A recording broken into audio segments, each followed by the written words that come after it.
Let's see moving averages, for example, exponential moving average. If you understand this simple formula, so much builds off of this, like linear attention. So this is the fundamental idea that's built into so much stuff. There are two main use cases or ideas that are underpinning this formula. So the first one is, let's say you go this way, and then you go this way and this way and this way. So generally you are going this way, but it's noisy. It's noisy. So the idea is to average them out, smooth them out, so you go faster. You make steps this way, faster. You ignore the noise and you align these arrows to go this kind of average way, so you move faster. So it's like smoothing or averaging for the purpose of choosing the general direction that aligns, so reducing noise.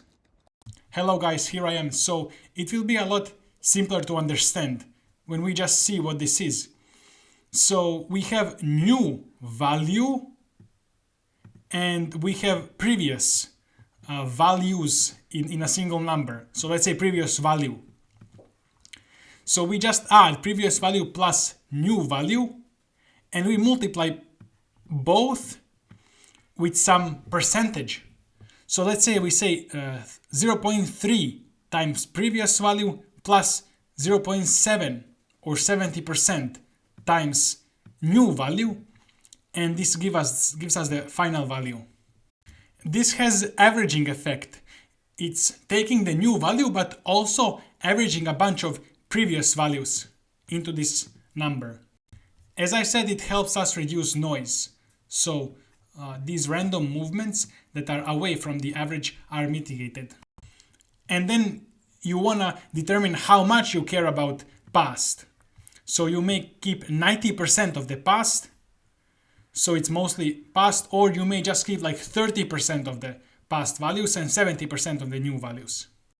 And this is used in gradients, in transformers, language models, linear attention, in so many places. This is one of the fundamental things. So I don't want to make these lessons too long. I don't want to confuse or overwhelm you.